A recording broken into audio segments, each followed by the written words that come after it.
아니, 나보고 나가라는 거야? 나가라는 말은 아니고요. 그렇게 말하니까 어감이 이상하네요. 어머니 불편하시니까 말씀드리는 거죠. 그 말이 그 말이잖아. 아니, 지금 당장 그러라는 게 아니고요. 둘째도 방을 따로 쓰려면 좀 더 있어야죠. 당연히. 당장 그러든 나중에 그러든 그게 중요하니? 내가 왜 나가야 해? 방 4개짜리로 이사 가자는 것도 아니고. 더 큰 집으로 이사 가려면 돈이 얼마나 필요한데요. 아니. 그게 중요한 게 아니라 나는 그럴 생각 없으니까 불편하면 너희가 나가. 식구들 다 데리고 어떻게 나가요? 아, 그러면 됐어요. 그냥 이렇게 살아요. 저는 그래도 나름 엄마 생각해서 고민해서 말씀드렸던 거예요. 그런 고민이면 하지 마. 아무리 그래도 그렇지. 힘들다 그래서 들어와서 살라고 했더니 안방을 달라 그러질 않나? 이제는 집에서 나가라고 그러는 거야? 오늘 이야기 속 주인공은 68세 신순덕 씨입니다. 그리고 아들 강수철과 며느리입니다. 신 씨는 후회했습니다. 일이 이렇게 될 줄 알았다면 절대 아들네와 살림을 합치지 않았을 것입니다. 아들네 사정이 딱해서 외면할 수 없었던 부모의 마음 때문이었습니다. 그때 거절했다면 조금은 힘들었겠지만 상황이 지금보다 나빠지진 않았을 것입니다. 신 씨가 아들네와 합가한 것은 1년 전입니다. 그 전까지는 혼자 살고 있었습니다. 신 씨의 남편이 떠난 5년 전부터 말이죠. 아들은 신 씨와 같은 경기도에 살다가 3년 전에 사업을 한다고 지방으로 내려갔었습니다. 아들이 결혼할 당시 사줬던 그 집까지 전부 팔아버리고 갔죠. 그렇게 떠났던 아들이 돌아온 건 내려간 지 딱 2년 됐을 때였습니다. 엄마, 아무래도 여기 일을 정리해야 할까 봐요. 왜 그렇게 안 좋아? 최근 들어 힘들다는 말을 자꾸 했던 아들. 버려놓은 사업이 잘 안 돼서 생활이 어려워진 듯 했습니다. 이곳에서도 직장 다니며 잘 살았었는데 사업을 하겠다며 내려간 뒤로는 늘 돈이 부족하다는 말을 입에 달고 살았습니다. 어떡하니? 그럼 다시 직장에 다녀야 하는 거 아니야? 그렇게 해야 할 것 같아요. 근데 여기에 다닐 만한 직장이 없어요. 시골이라. 그러면 다시 올라올 거야? 아마도요. 아는 선배가 그쪽 회사에 자리 하나 만들어주겠다고 해서요. 아이고, 그나마 다행이다. 다시 시작하면 되지. 아직 애도 어리니까. 신 씨는 어린 자식이 있는 아들이 걱정되었습니다. 그래도 아직 젊으니 아들 며느리가 함께 월급 받으며 알뜰하게 살면 사라지겠지 싶었습니다. 그런데요. 집이 문제긴 해요. 살던 집을 팔고 내려가서 작은 아파트를 전세로 갔던 아들네. 그 차액을 사업 자금에 보탰습니다. 그러니 다시 올라오면 어쨌거나 예전에 살던 집 같은 곳에선 살지 못하게 되겠죠. 아니면 월세를 가거나 해야 될 것 같기도 하고요. 그렇긴 하겠지. 그러자 아들이 한숨을 푹 쉬었습니다. 그 이야기를 듣자 신 씨도 심란했습니다. 그럼 어쩌냐? 네가 고생이 많다. 그 당시에도 집을 판 돈을 사업자금으로 쓰는 것을 걱정했었는데 최악의 경우가 되어버렸습니다. 그렇게 전화를 끊고도 마음이 어지러웠습니다. 아들이 온다면 그래도 집 구할 돈을 조금 보태줘야 하나 하는 생각이 들기도 했습니다. 그런데 아들은 조금 다른 생각을 하고 있는 듯 했습니다. 통화한 지 일주일 정도가 지났을 때 다시 한번 아들에게서 전화가 왔습니다. 엄마, 저희 이 돈 가지고 거기에서 집을 살 수도 없고요. 그렇다고 애 데리고 허름하고 작은 데 갈 수는 없잖아요. 그래서 말인데요. 엄마 집으로 저희가 들어가면 어때요? 혼자 사시기에도 넓고 방도 남잖아요. 방 3개가 있는 30평 아파트에서 혼자 살고 있기에 아들 말대로 혼자 살기엔 넓은 집이었습니다. 하지만 짐들이 들어가 있어서 방이 남는 것은 아니었습니다. 신 씨는 당황스러웠습니다. 애엄마는 좋대요. 그래, 근데 엄마는 생각을 해본 적이 없어서. 신 씨가 대답을 못하자 아들이 더는 재촉하지 않고 말했습니다. 저희도 고민 많이 했으니까요. 엄마도 생각 좀 해보세요. 저희 다음 달에는 이사하려고 하거든요. 그래. 알았다. 신 씨는 지난번에 통화했을 때보다 더 심란했습니다. 아들이 오면 힘 닿는 데까지 도와주려고 했지만 같이 사는 것은 또 다른 문제였습니다. 합가? 아이고, 언니는 그걸 나한테 물어보면 어떡해? 나도 딸내미랑 싸우고 그 집 나온 거 몰라? 그러네. 친한 친구도 손녀를 봐주기 위해서 합가했다가 작년에 다시 분가를 했습니다. 근데 뭐 언니는 손자도 이제 다 컸잖아. 애 봐주려고 합가하는 건 결사반대인데 언니는 나랑 상황이 다르니까 집도 언니 집이고 그러면 적어도 쫓겨날 일은 없잖아. 그래도 같이 살면 불편할 거 아니야. 며느리도 있고, 너도 사위랑 같이 사는 거 불편하지 않았어? 아이고, 그건 당연하지. 사위고 며느리고 중요한 게 아니고 내 딸도 불편해. 근데 아들 상황이 그렇게 안 좋다는데 안 도와줄 수가 있어? 마음 불편해서 어떻게 살아? 그러니까, 나도 그래서 고민을 하는 거야. 신중하게 생각해봐. 아무리 내 자식이라도 같이 사는 게 진짜 쉬운 일이 아니더라고. 우리 딸하고 나도 죽고 못 살았는데 결국 같이 살 수는 없더라. 근데 뭐 좋은 상황도 아니고 힘들다는 자식 어떻게 뿌리치겠어? 신 씨도 그날부로 머리가 터지게 고민했습니다. 하지만 결론은 뻔했죠. 내 자식이 힘들어서 고생한다는데 가만히 두고 볼 부모는 많지 않을 것입니다. 그래, 수철아. 같이 살자. 결국엔 합가를 하게 된 신 씨와 아들네. 다음 달에 온다고? 네. 금방 정리해서 갈게요. 근데 말이에요. 저희 들어가기 전에 집을 수리는 좀 했으면 하는데. 수리? 수리할 것 없는데. 리모델링이요. 화장실 정도는 바꿨으면 해서요. 도배도 하고요. 아, 그 돈은 제가 낼게요. 신축 아파트는 아니지만 연식이 그렇게 오래된 집도 아니었습니다. 멀쩡한데 왜 쓸데없이 돈을 써? 한 푼이라도 아껴야 할 때 아니냐. 어차피 저희 살던 집 빼면 돈도 생길 거고요. 애엄마가 그런데 예민하잖아요. 애도 있으니까 깔끔하게 해서 들어가면 좋죠. 그럼 거실 화장실만 해, 도배랑. 어차피 안방 욕실은 내가 쓸 거니까 상관없잖냐. 얼른 다시 모아서 일어나야지. 형편 풀리면 다시 나갈 거 아니니. 에이, 하는 김에 그냥 둘 다 할게요. 아무리 그래도 한두 달 살고 말 집도 아닌데 깔끔하게 하면 좋죠. 어휴, 그래라, 그럼. 그리고 한 달 뒤 아들이 신신의 집에 들어왔습니다. 그래도 도배도 하고 화장실도 고치니까 새 아파트 같다. 그렇죠, 어머니. 저희 말대로 하길 잘했죠.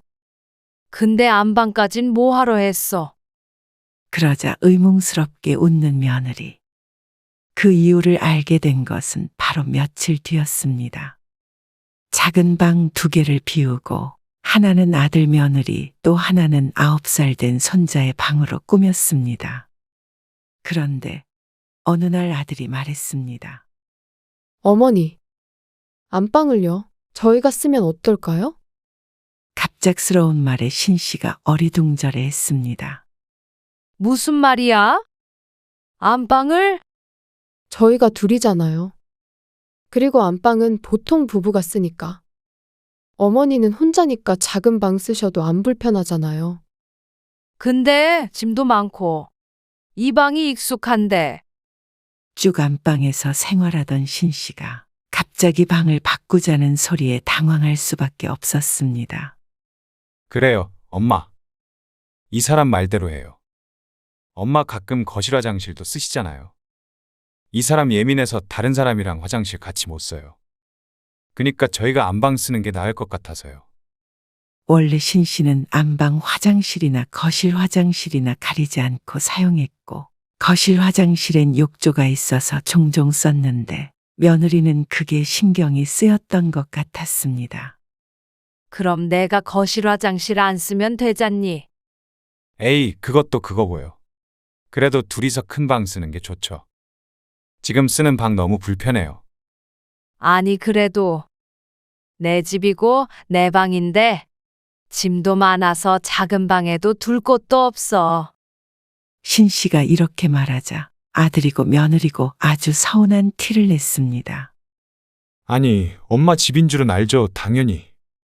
그러니까 이렇게 상의드리잖아요. 어머니 방 뺏으려는 건 아니고요. 아무래도 부부가 안방을 쓰는 게 맞는 것 같아서 여쭤보는 거예요. 신 씨만 이기적인 사람이 된 듯 했습니다. 아들의 말대로 둘이서 작은 방을 쓰려면 불편하긴 했겠죠.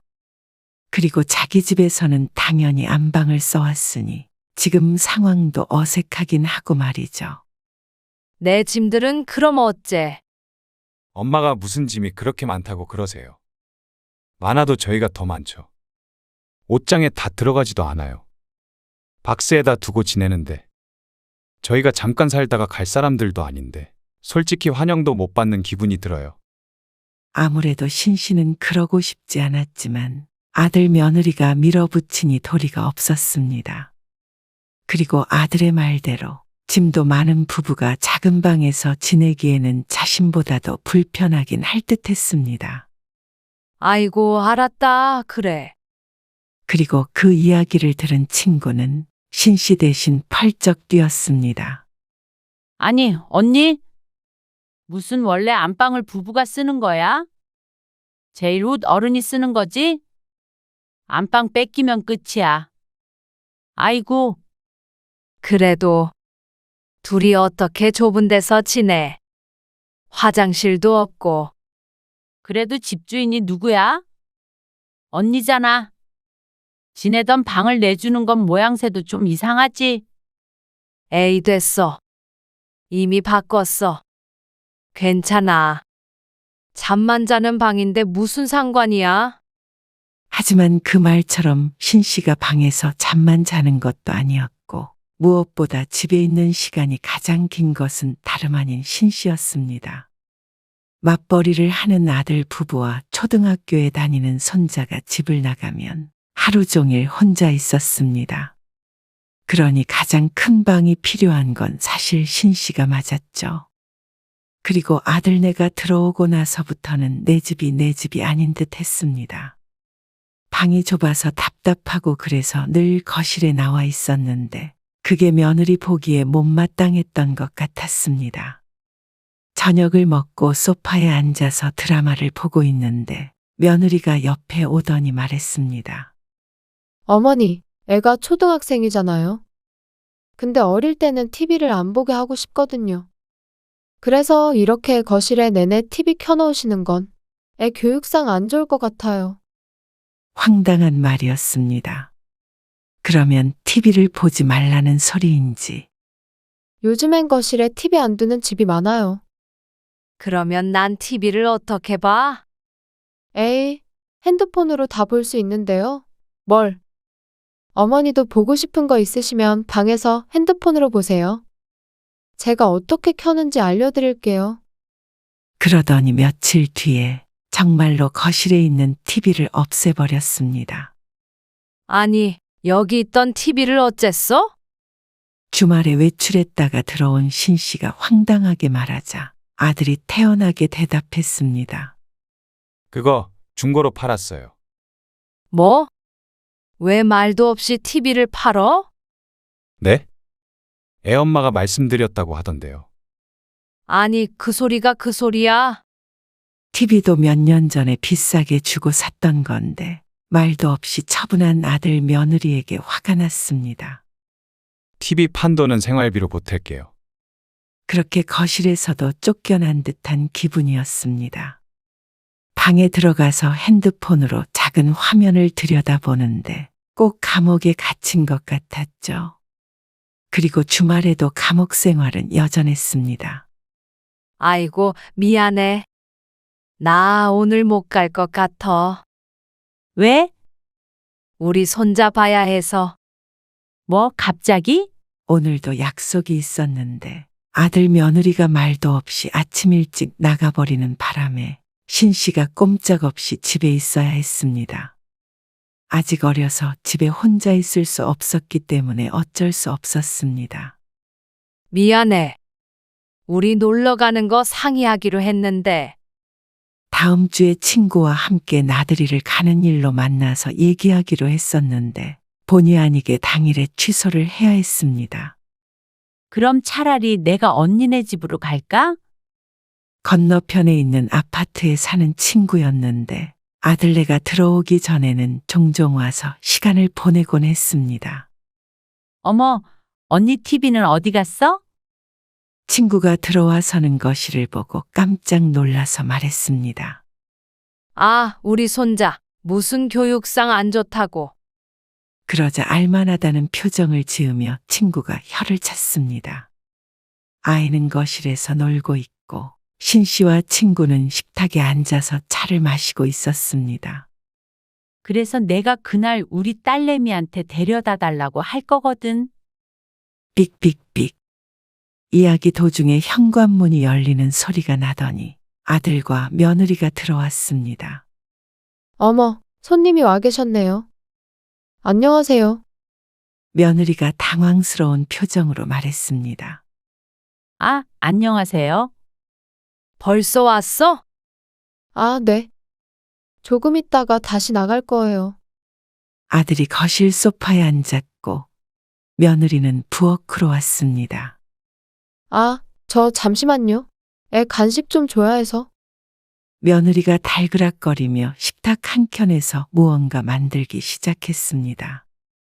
그러자 신 씨와 친구가 엉거주춤 의자에서 일어났죠. 그리고 친구가 눈치가 보이는지 말했습니다. 아무래도 다음에 만나는 게 낫지 않을까? 아, 아니야. 이제 왔는데 왜 벌써 가? 방에서 얘기하면 되지. 그렇게 친구를 데리고 방으로 들어왔는데 좁은 방의 침대 위에 앉아 이야기하려니 참 자신의 처지가 처량하게 느껴졌습니다. 친구도 여기저기 둘러보는데 신 씨의 얼굴이 화끈거리는 듯 했습니다. 그냥 다음부터는 우리 집에서 만나자. 그날 이후론 집에 누군가를 부르는 것은 꿈도 못 꿨습니다. 아들 며느리도 전혀 반기는 눈치도 아니었습니다. 합가에서 산다는 건 신 씨가 막연하게 생각했던 것보다 무척이나 어려웠습니다. 하지만 이것도 차차 적응해야지 생각했죠. 그런데 그런 생각도 오래가지 않았습니다. 며느리가 둘째를 임신하면서부터였습니다. 첫째랑 둘째가 나이 차이가 있어서 고생길이 훤하네요. 그래도 경사지. 축하해. 그런데 축하만 해서 될 일이 아니었습니다. 원래도 맞벌이하는 아들 며느리 때문에 집안일은 신 씨가 대부분 했는데 며느리가 임신하고부터는 정말 말 그대로 손 하나 까딱하지 않았습니다. 신 씨는 졸지에 감옥살이에 며느리살이까지 하게 생겼습니다. 오죽했으면 며느리 속옷 손빨래까지 해야 할 정도였습니다. 그런데 가장 견디기 힘든 건 며느리의 예민한 성격이었습니다. 그런데 임신하고 나서부터는 그 예민함이 하늘을 찔렀습니다. 어느 날은 신 씨가 안방 화장실을 한 번 썼다가 아주 며느리에게 홍군형이 났습니다. 어머니, 아무리 그래도 아들이랑 며느리가 쓰는 방이잖아요. 함부로 들어오지 마시라니까요. 거실 쓰시면 되지. 아니, 거실에서 애가 똥 싸길래. 급해서 좀 썼지. 화장실만 잠깐 쓴 거야. 그래도요. 사생활이 있잖아요. 이제 어머니 방 아니고 저희 방이에요. 빈정이 상했지만 이런 것들은 아주 사소한 일에 불과했습니다. 아들 며느리의 기가 막힌 계획을 알게 됐을 때 신 씨는 큰 충격에 빠지게 되었습니다. 그나저나 저희 곧 둘째 생기잖아요. 좀 문제가 있긴 해요. 무슨 문제? 아, 둘째도 생기면 둘째 방도 있어야 하잖아요. 근데 지금 집이 방이 3개니까요. 그건 그렇네. 근데 애들끼리 같이 쓰면 되지 않나? 어차피 애기가 어릴 땐 너희랑 같이 잘 거고. 그래도 애들 더 크면 같이 못 쓰죠. 자기 방 하나씩은 있어야죠, 당연히. 그런가? 근데 한참 남았잖아. 네, 그렇긴 한데요. 아무튼 그때 되면 엄마 방을 하나 얻어드릴까 해서요. 그래서 엄마도 나가서 사시면 편하지 않을까요? 저녁밥을 먹으며 여상스레 말하는 아들 때문에 당황한 건 신씨 하나였습니다.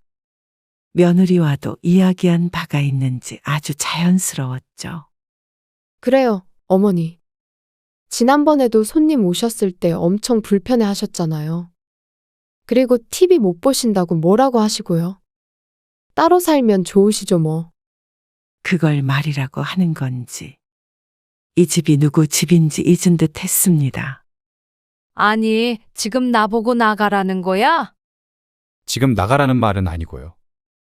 그렇게 말하니까 어감이 이상하네요. 어머니 불편하시니까 분가도 생각해 보시라고 말씀드리는 거죠. 아니, 그 말이 그 말이잖아? 신 씨가 조금 흥분을 하자 아들도 언성을 높였습니다. 아니, 지금 당장 그러라는 게 아니라니까요. 둘째도 방 따로 쓰려면 좀 더 있어야죠. 당연히. 당장 그러든 나중에 그러든 그게 중요하니? 내가 왜 나가야 해? 차라리 방 4개짜리로 이사 가자 그러면 이해라도 하겠다. 더 큰 집으로 이사 가려면 돈이 얼마나 필요한데요. 너희 집 빼고 남은 돈 있잖아. 아니. 그게 중요한 게 아니라 나는 그럴 생각 없으니까 불편하면 너희가 나가던지 해. 그게 맞잖니? 식구들 다 데리고 어떻게 나가요? 아, 그러면 됐어요. 그냥 이렇게 살아요. 저는 그래도 나름 고민해서 말씀드렸던 거예요. 나가서 사실 집 구해드리기도 하고요. 그런 고민이면 하지 마. 아무리 그래도 그렇지. 힘들다 그래서 들어와서 살라고 했더니 안방을 달라 그러질 않나? 이제는 집에서 나가라고 그러는 거야? 왜 그런 식으로 받아들이세요? 그런 식으로 받아들인 게 아니라 네가 그렇게 얘기했잖냐? 아니요. 그냥 없던 일로 하세요. 아들이 한 발짝 물러났지만 그날부터 신 씨는 밥이 목구멍으로 제대로 넘어가지도 않았습니다.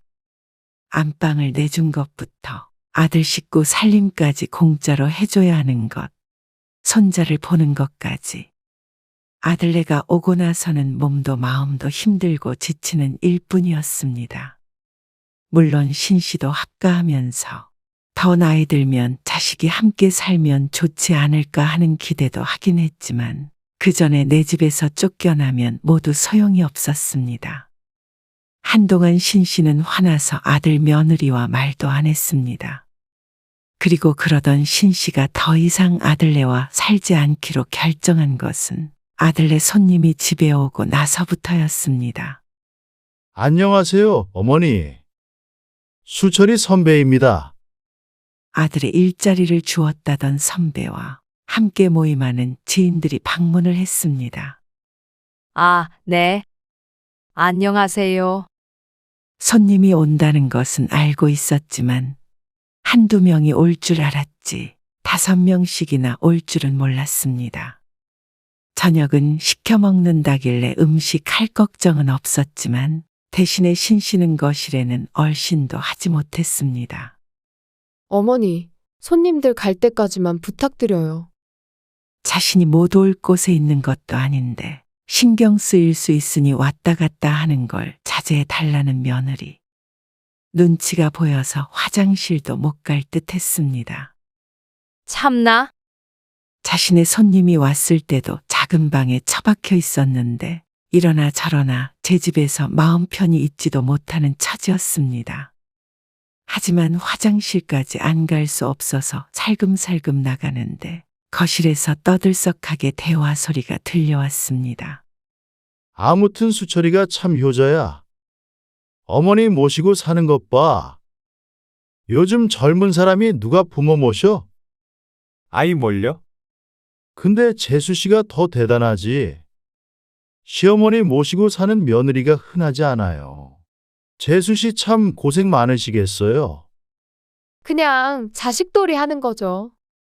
그리고 수철이 너 임마 힘들다더니 집도 좋구만. 지난번에 차도 사고. 에이, 아니에요. 이게 다 형님 덕분이죠. 신 씨는 헛웃음을 지으며 화장실로 들어갔습니다. 얘기를 들어보면 아들 며느리는 세상 효자고 자신은 그런 자식들에게 얹혀 사는 늙은 홀어머니로 둔갑이 되어 있었습니다. 오히려 아들 며느리 뒷바라지하며 살고 있는 것은 신 씨였는데 말이죠. 하지만 그것뿐이라면 신 씨도 화날 일은 아니었습니다. 그렇게 한바탕 손님이 다녀간 뒤 늦은 새벽에 아들과 며느리가 하는 대화를 우연히 들은 뒤로는 더 이상 이렇게 살아서는 안 되겠다 싶었습니다. 아니, 아까도 창피해서 원? 어디 가서 시어머니 집에 얹혀 산다고 말도 못해. 이게 뭐야? 안 나가실 거면 진명이라도 얼른 당신으로 바꿔달라 그래. 말 안 하면 우리 집인지 아닌지 어떻게 안다고. 뭐? 그래도 그게 아니지. 우리 집은 아니어도 우리가 어머니 봉양하는 건 맞잖아. 그러면 하나밖에 없는 아들한테 집 정도는 이전해 주실 수 있는 거 아니야? 그리고 그게 모양새가 더 좋으니까 아까 당신 선배도 당연히 그런 줄 알고 있는 거지. 엄마한테 또 그 소리 했다가는 진짜 안 좋아하실 것 같은데. 좋아하고 안 좋아하고의 문제야, 이게? 나는 당연히 좀 살다 보면 어머니가 먼저 주신다고 할 줄 알았어. 그래야 당신도 밖에서 길을 펴고 살지. 어머니도 눈치가 있으시면 그러시는 거 아니야? 그리고 당신도 어머니한테 똑바로 말씀을 드려야지. 아이고, 알았어. 아무튼 똑 부러진다니까. 어처구니 없었습니다. 도와달랄 때는 언제고 해달라는 대로 다 해줬더니 이제는 신 씨를 구박덩어리 뒷방 늙은이 취급을 하는 아들 며느리. 이러고도 참을 수 있다면 사람이 아니었죠. 당신이 날 잡고 빨리 말해. 어머니가 안 나가신다고 버티시니까 집이라도 우리 거여야 우리가 참고 살 거 아니야. 며느리의 말을 마지막으로 신 씨가 아들 며느리 앞에 나가섰습니다. 날까지 잡을 건 뭐 있냐? 지금 들었다. 그러니 둘 다 화들짝 놀랐습니다. 너희는 그러니까 나를 내보내던가 집을 주던가 해야 한다는 말이지. 신 씨는 말을 하면서도 가슴팍에 불이 이는 듯 했습니다. 그런데 아들은 그것을 아는지 모르는지 또다시 신 씨의 속을 뒤집어 놨습니다. 몰래 듣고 계셨어요? 화장실 가는데 너희가 조심성 없이 이야기를 나눈 거야. 내가 들은 게 아니라 그냥 귀에 들린 거고. 그러자 아들이 한숨을 쉬면서 말했습니다. 어차피 다 들으셨으니까. 저희가 나중에라도 나가서 사시라고 말 안 할게요. 그건 제가 생각해보니까 엄마 입장에선 싫으셨을 수도 있을 것 같아요. 그런 뜻은 아니었지만 쫓아내는 것 같다고 오해하셨을 수도 있으니까요. 근데 대신에 이 집 명의는 저한테로 좀 옮겨주세요. 도대체 내가 왜 그래야 해? 그게 보기에도 좋잖아요. 그리고 어차피 나중에 저한테 물려주실 건데 미리 주시면 모두 다 좋은 거 아니에요? 모두? 너희가 좋은 거겠지. 그리고 너희 하는 거 보니까 이 집 쫓다가는 둘째가 크기도 전에 바로 쫓겨나게 생겼잖냐. 쫓아내다니요. 그냥 엄마 편의를 위해서 제안을 했던 거죠. 아니, 제안이고 뭐고. 네 말 듣다 보면 다 내 오해고. 넌 맞는 말 한 거 같은데 말장난 하지 말어라. 긴 말 할 것 없어. 이제 더 이상은 못 참으니까. 이제 따로 살자. 그제서야 아들도 며느리도 당황했습니다. 아니, 어머니. 따로 살자니요? 어머니는 안 나간다고 하셨잖아요. 그래. 내 집인데 왜 내가 나가니? 갑자기 왜 그러세요? 없던 일로 하기로 했잖아요. 아니, 우리가 이제 함께 살 이유가 없는 것 같아. 너희도 돈 아끼고 덕 보려고 들어온 거지. 나도 솔직히 자식한테 부양받을 생각이 내심 있었으니까 너희 받아줬겠지. 근데 이러다가는 부모 자식 사이도 아니게 될 것 같다. 그냥 원래대로 되돌리자. 엄마, 너무하시네요. 쫓아내기는 저희가 아니라 엄마가 쫓아내시는 거잖아요. 그렇게 생각해도 어쩔 수 없어. 너희도 부모 부양하느라 희생한다고 생각하는 거면 따로 살면 그게 모두가 좋은 결말이잖냐. 이 집 리모델링 저희 돈으로 했어요. 알아. 그 돈은 내가 줄 거야. 그걸로 전부 원래대로 되돌릴 수 있다면 비싼 것도 아니었습니다. 화장실도 깔끔하고 도배를 새로 한 것도 마음에 들었으니 말이죠. 이대로 저희 나가면 후회하실 거예요. 아니, 이대로 지내면 더 후회할 거야. 이보다 더 후회하시겠어요? 아들 며느리 이제 못 보실 수도 있는데, 물론 손자도요. 연을 끊는 이야기까지 나올 정도니 처음부터 이래선 안 됐습니다. 내 손에서 키울 때야 자식이지. 다 커서 결혼하면 그야말로 남의 집 식구였습니다. 며느리는 어디서 뺨이라도 맞은 듯한 표정이었고 사실 신 씨의 심정도 며느리와 크게 다를 것 없었습니다. 진명해 주시는 게 그렇게 싫으세요. 남들은 미리미리 재산 다 물려줘요. 그래서 너 집도 사준 거잖아. 그 돈으로 사업한 건 너고. 아니, 아들이 저뿐인데 무슨 욕심이 그렇게 많으셔서 그걸 꼭 쥐고 계시려고요? 이거라도 있어야 늙어서 길거리에 안 나앉을 것 같다. 설마 제가 자식인데 그렇게 만들겠어요? 방 얻어줄 테니까 나가라고 했던 건 너 아니니? 엄마가 제 뜻을 오해하신 거죠. 그러니까 이제 더 이상 서로 오해하고 그런 거 하지 말자. 알았지? 최대한 빨리 집 구해서 나가도록 해. 어머니, 애 데리고 당장 어디로 가요? 저는 임신도 했어요. 그러니까 당장 나가라고 안 하는 거야. 그렇게 매정하게는 하기 싫다? 집 구하는 대로 나가라. 신 씨는 등을 돌렸습니다. 신 씨도 마음은 좋지 않았지만 아들네와 함께 살면서 했던 마음 고생과 비교할 수도 없었습니다. 살던 집을 정리했던 돈도 있으니 수중에 돈이 전혀 없는 것도 아닐 것이었습니다. 작더라도 오래됐더라도 충분히 내 식구 살 집을 구할 형편은 될 테니 이제 자식 걱정은 끊어버리기로 했습니다. 자식도 신씨 걱정을 안 해주니 자신이라도 스스로를 잘 돌보아야 했습니다. 나이 들어 자식에게 봉양받을 생각은 말고 스스로 노후 준비나 잘하자 생각했죠. 다시 내 집을 되찾을 생각을 하니 마음이 불편한 한편 기쁜 마음도 들었습니다. 다시는 정말 다시는 하고 싶지 않은 경험이었습니다.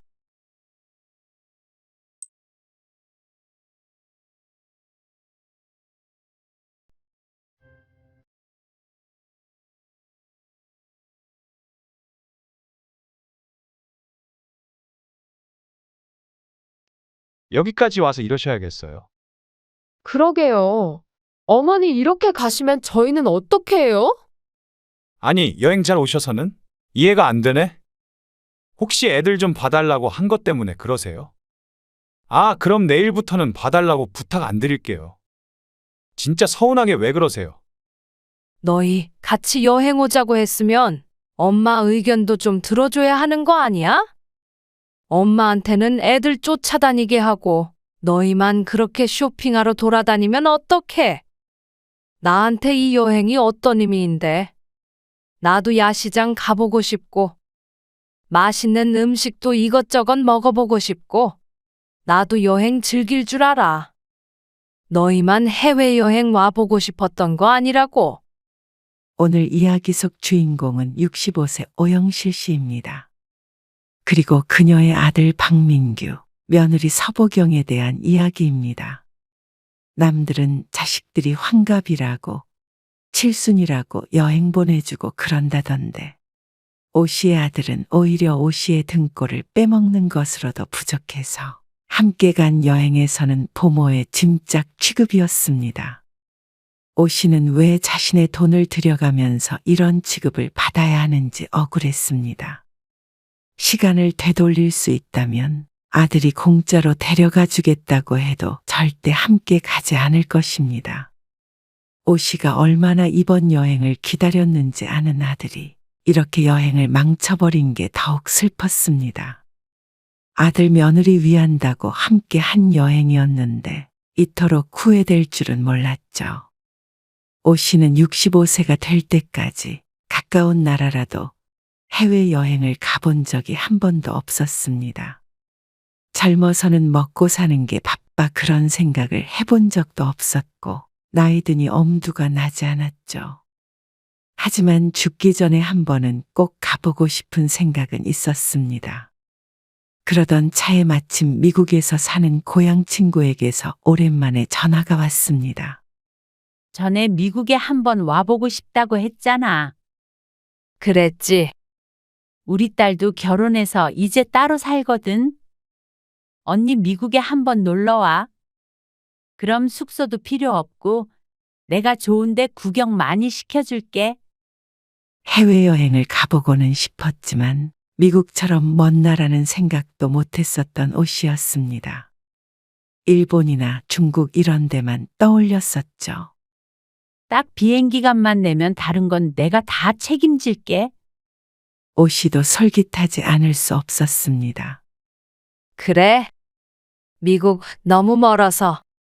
비행기 표도 비싸지 않아? 그래도 여행도 한 살이라도 젊었을 때 해야 뭐 하나라도 더 구경하고 그러지. 언니 그동안 돈 모아서 어디다 써? 어디다 쓰긴 다 못 쓰면 우리 아들 주는 거지. 아이고 아들도 다 컸는데 주긴 뭘 줘. 언니 인생은 인생 아닌가? 그 말이 맞는 듯 했습니다. 이제는 뒷바라지 해야 될 자식도 없는데 여행 한번 마음대로 하지 못할 이유가 없었습니다. 나 그럼 정말 미국 가도 돼? 그럼 당연하지. 올 거야? 오면 너무 좋을 것 같아. 아직 구체적인 계획도 없었지만 오 씨는 마음이 둥실둥실 뜨는 기분이었습니다. 생각만 해도 설레었습니다. 늘 가보고 싶었던 곳이었는데 아는 사람도 있으니 막연한 두려움도 사라지는 듯했죠. 그 뒤로 고향 친구의 일정을 맞추기 위해 종종 통화를 했습니다. 그리고 그날 주말에도 통화를 하고 있었습니다. 그러던 때 금요일 저녁에 아이들을 맡기고 갔던 며느리가 아이들을 데리러 왔습니다. 어머니, 애들 데리러 왔어요. 잠깐만 통화 좀 하고 있어서. 오 씨는 문을 열고 들어온 며느리를 보며 속삭였습니다. 그리고 통화를 마무리했습니다. 우리 며느리 와서. 여권? 여권은 내일 만들러 가려고. 그러면 너 쉬는 날 확실히 정해지면 말해줘. 나는 다 맞출 수 있으니까. 그때 비행기표 끊을게. 그래, 알았어. 그렇게 전화를 끊자 며느리가 오 씨에게 물었습니다. 어머니, 어디 가세요? 웬 비행기예요? 아, 미국에 놀러 가기로 했거든. 네? 미국이요? 며느리가 화들짝 놀라 물었습니다. 고향 친구가 미국에 사는데 한번 놀러 오라 그래서 이번에 미국 여행 한번 하려고. 오 씨가 웃음을 지으며 말했는데 며느리는 충격을 받은 듯한 표정이었습니다. 언제 가시는데요? 글쎄, 이 친구가 스케줄을 좀 확인해 봐야 한다고 그러네. 그런데 한두 달 안에는 갈 것 같아. 아, 진짜 좋으시겠어요. 며느리는 오 씨를 무척 부러워했습니다. 얼굴에도 그런 표정을 감출 수가 없었습니다. 미국식이나 가시고, 저도 해외여행 한 번도 못 가봤어요. 그러자 오 씨도 얼굴에서 웃음을 지웠습니다. 어쩌다 보니 자랑을 하는 것 같아서 말이죠. 저는 미국은 꿈도 못 꾸고, 가까운 일본이라도 가봤으면 소원이 없겠네요. 그러면서 한숨을 쉬니 오 씨의 마음에 돌덩이가 앉은 듯 했습니다. 아, 너희도 가면 되지. 앞으로 갈 날이 많을 거 아니야. 많긴요. 우리 정우랑 윤우 이제 학교 들어가고 하면 돈 들어갈 때가 얼마나 많겠어요. 해외여행 가려면 아무리 못해도 몇백은 들 텐데. 오 씨가 알기론 그리 어려운 형편도 아니었지만 며느리는 계속 돈 얘기를 하며 부러워했습니다. 마음이 불편하고 무거웠습니다. 앞으로는 여행 얘기는 되도록이면 하지 말아야겠다고 다짐했죠. 그런데 그 다음 주말이 되었을 때 아들 며느리가 집으로 찾아왔습니다. 몇 시간만 애들 좀 봐달라고 하길래 알았다고 한참이었습니다. 근데 엄마, 미국 간다면서요? 아들이 아이들을 놓고 바로 가지 않고 자리 잡고 앉더니 물었습니다. 제가 말했어요. 어머니. 너무 부러워서. 자꾸 왜 그래? 지난주부터 아주 그냥 저를 들들 볶아요. 자기도 가고 싶다고. 아들이 지겹다는 듯이 말했습니다. 그러자 그런 아들을 흘겨보며 며느리가 맞받아쳤습니다. 아니, 나도 그동안 애 키운다고 바쁘고 그래서. 그런데 한 번도 가보지도 못하고 늙어 죽겠어? 또 뭘 그렇게까지 말해. 우리가 그렇다고 여행 안 가. 지난번에도 제주도 갔다 왔잖아. 아, 제주도 안 가본 사람이 어딨어? 내 주변에 애엄마들 보면 해외여행 한 번도 안 다녀온 사람 없어. 나만 안 가봤어. 나만. 며느리가 투덜투덜 대자 아들이 오 씨에게 말했습니다. 아, 엄마도 참. 그냥 다녀오시면 되지 그걸 뭘 또 자랑을 하셔가지고. 오 씨는 억울했습니다. 진짜 자랑은 해보지도 못했으니 말이죠. 어제도 그것 때문에 한바탕 했어요. 그랬어? 자랑하려던 건 아닌데.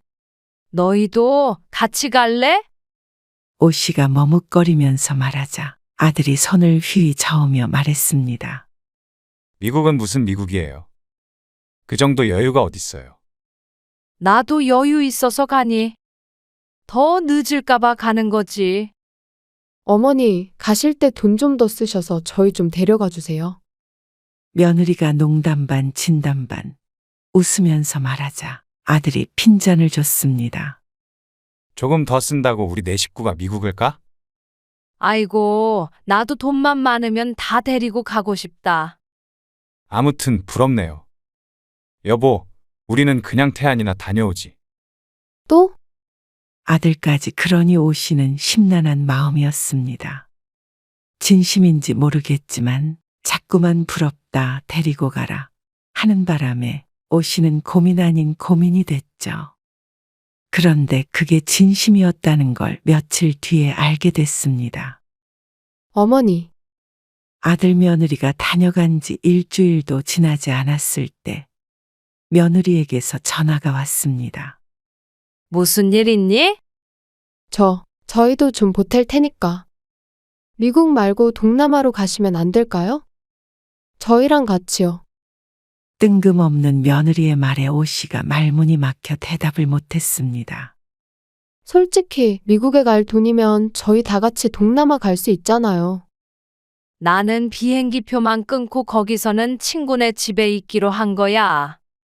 에이, 비행기 표만 해도 차이가 어마어마하죠. 그리고 그런다고 진짜로 가서 돈 한 푼 안 쓸 수도 없잖아요. 그건 며느리의 말이 맞았지만 그렇다고 해서 미국행을 이렇게 포기할 수는 없었습니다. 이번에 친구 스케줄이 나와서 벌써 오늘 비행기표 예약 도와주기로 했어. 친구가 미국에 사는 거면 다음에 가셔도 되잖아요. 기회가 이번만 있는 것도 아니고요. 안 그래도 정우가 저번에 그러더라고요. 친구가 태국 갔다 왔다고 자랑을 그렇게 했다고. 왜 우리는 한 번도 안 가냐 그러는데 제가 너무 속상했어요. 그리고 저희가 공짜로 간다는 게 아니고요. 당연히 돈 보태죠. 너희가 식구가 넷이나 되잖아. 내시니까 저도 능력 닿는 데까지는 보탤게요. 그러니까 어머니가 이번에 좀 저희 가족 위해서 양보해 주시면 안 될까요? 오 씨가 선뜻 대답을 못하자 며느리는 죽는 소리를 이어갔습니다. 미국에 가기로 한 뒤로 이런저런 책도 보고 휴대폰으로 찾아보기도 하고 했는데 그 시간들이 떠올랐습니다. 그 설레었던 감정이 곤두박질 치는 듯 했습니다. 하지만 자식들이 그렇게 원한다는데 자기만 홀랑 미국 여행을 떠난다고 해도 눈에 밟혀 마음 편히 즐길 수도 없을 것 같았습니다. 그러면 어디로 가려고? 그러자 며느리의 목소리가 밝아졌습니다. 아, 네. 어머니, 제가 찾아봤는데요. 베트남이 비행기표가 싸더라고요. 휴양지라서 볼거리도 많고요. 비행기도 미국이랑 비교하면 훨씬 짧죠. 그래, 베트남. 알았어, 같이 가자. 감사해요, 어머니. 저희가 어머니 날짜에 휴가 맞춰볼게요. 그리고 여행 계획은 저희가 짤게요. 어머니는 아무것도 신경 쓰지 마세요. 얼른 여권도 만들어야겠다. 끊을게요, 어머니. 며느리의 신이 난 목소리를 듣고는 오 씨도 피식 웃고 전화를 끊었습니다. 가족끼리 가는 것도 당연히 처음이기 때문에 이것도 의미가 깊을 듯 했습니다. 나중에 고향 친구에게 연락을 하자 친구는 무척이나 아쉬워했습니다. 다음에는 꼭 와. 알았어, 미안해. 아, 정말? 못 본 지 10년은 됐는데? 내가 언니 어디 데리고 갈지 다 알아보고 있었는데. 너무 즐거울 것 같아서 요즘 콧노래 부르면서 다녔어. 나도 그래. 그래도 어쩔 수 없지. 아들이랑 여행 간다는데. 오 씨도 아쉬움을 감추지 못했습니다. 아이고, 베트남도 좋지 뭐. 좋은 게 좋은 것이라 생각하기로 했습니다. 그래서 오 씨도 베트남 여행 책자도 사고 가서 무엇을 할지 찾아보기도 했습니다. 그런 오 씨를 며느리가 말렸습니다. 에이, 어머니. 찾아보지 마시라니까요. 저희가 다 알아서 할게요. 그럼 15일에 가서 19일에 오는 비행기 끊으면 되죠? 그래. 돈 붙여주면 되니? 그러면 그냥 어머니 카드 번호 알려주세요. 그러면 결제할 수 있어요. 호텔도 해야 되니까. 알았어, 메시지로 보낼게. 그런데 그런 거는 여행사 통해서 가야 하지 않을까? 그래야 가이드도 있고 그러지. 그러자 며느리가 별소리를 다 한다며 웃었습니다. 제가 다 주변에 물어봤는데요. 그러면 먹고 싶은 거 못 먹고 가고 싶은데 못 가고 그런데요. 요즘 인터넷에 다 나와 있어요. 맛집이랑 이런 거 제가 다 잘 찾아볼게요. 그러니 젊은 애들이 더 잘 알겠지. 며느리가 저만 믿으라며 호언장담했습니다. 며칠에 한 번씩 카드 결제가 되었다는 메시지가 왔습니다. 비행기표, 호텔, 모두 오 씨의 카드로 계산이 되었습니다. 보탠다던 그 돈은 언제 어떻게 받는 것인지 모르니 며느리는 여행 가서 쓰는 돈은 자기가 쓰겠다고 했죠. 그래서 오 씨도 크게 걱정할 것 없겠다 생각했습니다. 주위에 물어보니 베트남은 현금을 많이 쓴다길래 혹시 몰라 은행에 가서 넉넉하게 환전을 해서 챙겼습니다. 그렇게 오 씨는 아들네 가족 넷과 함께 베트남행 비행기에 오르게 되었습니다. 엄마, 자리는 둘, 셋 이렇게 앉아야 되거든요. 그래서 제가 애엄마랑 같이 앉을 테니까 엄마가 애들이랑 앉으세요. 양옆에 앉히면 되겠네요. 내가 애들이랑? 애들이 엄마랑 앉고 싶다네요. 그것부터가 실수였습니다. 할머니, 나 쉬. 할머니, 나 심심해. 할머니, 너무 불편해. 할머니, 언제 도착해? 오씨는 공항에서부터 여행이 시작됐다고 생각했지만 양옆에서 손주들이 떠들고 칭얼대는 바람에 그 단속을 하느라 창밖은 제대로 구경하지도 못했고 정신이 하나도 없었습니다. 반면에 아들 며느리는 맥주도 한 캔씩 마시며 비행을 즐기는 듯했습니다.